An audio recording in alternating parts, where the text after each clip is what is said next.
Hey everyone, let's talk about something huge, the energy that powers our entire world. Right now, we're basically standing at a crossroads. There are two very different paths we can take. So let's break down what those paths actually look like.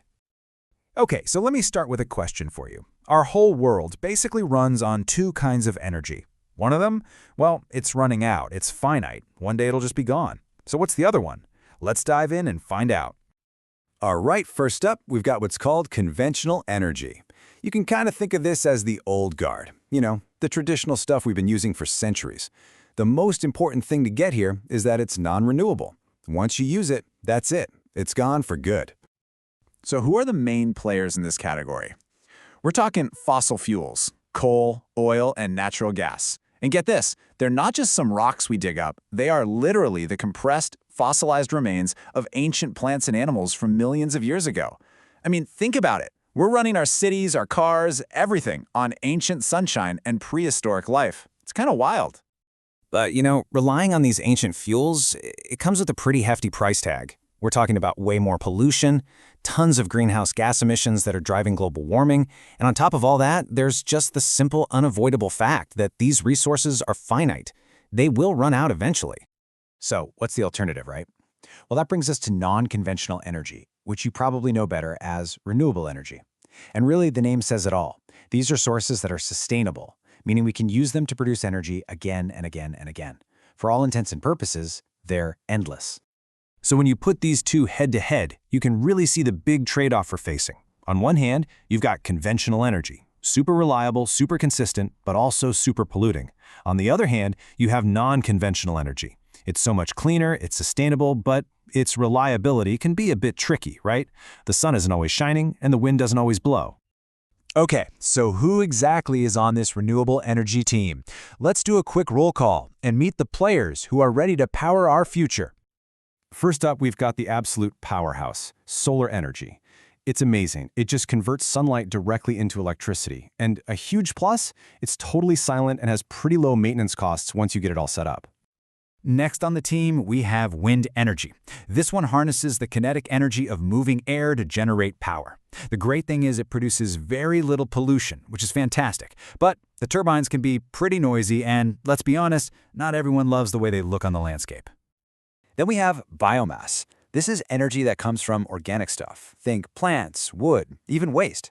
And what's really interesting here is that if it's managed the right way, with things like reforestation, it can actually be carbon neutral. Geothermal energy. Now, this one is just fascinating. We are literally tapping into the heat from the Earth's core. It's a cheap, clean, and incredibly steady source of power that's just bubbling right under our feet. How cool is that? And rounding out the team, we have tidal energy. This uses the incredible power of the ocean's tides, which are driven by the gravitational pull of the sun and moon. It gives off very low greenhouse gas emissions, but the catch is that the upfront cost to build these facilities can be really, really high. So that's the team. It's a great overview, but how does any of this actually work? Like, how do you turn a sunbeam into electricity? To make this all feel a bit more real, let's zoom in on our star player, solar, and see how it's done. Okay, so if you look at a typical solar setup, the whole system works in this beautifully simple way. First, sunlight hits the solar panels. That energy is then managed by something called a charge controller, which can even store extra power in a battery for later. And finally, an inverter converts all that stored power into the kind of electricity your home can actually use. It's basically your own personal, self-contained power plant on your roof. But the real magic, the secret sauce, happens deep inside each individual solar cell. At its core is something called a PN junction. Now you can just think of this as the tiny little engine, almost like a one-way street for electricity, that does the incredible work of converting light into a current. So how does this tiny engine actually run? Let's walk through it step by step. Okay, first, particles of sunlight, called photons, slam into the solar cell. Second, that impact is enough to knock electrons loose in one of the layers of the cell. Third, these new free electrons naturally start flowing through a circuit over to the other layer, kind of looking for a new home. And fourth, well, that flow of electrons is an electric current. That's it. That's electricity, made from nothing but pure sunlight. Incredible. Now that science is absolutely mind-blowing, right? But let's zoom back out for a second. Because this technology isn't just some cool science experiment. It's an absolutely crucial tool for securing the future of our planet. So why does all this matter so much? Well, making the switch to renewables is about so much more than just keeping the lights on. It's about building an energy system that's actually friendly to our environment. It's about actively fighting back against global warming. It's about conserving the precious few resources we have left. And it's about giving nations a path to become energy self-sufficient and secure. Ultimately, it all boils down to a choice. The path we take at this energy crossroads, it's not just going to define the next few years, it's going to define the next century.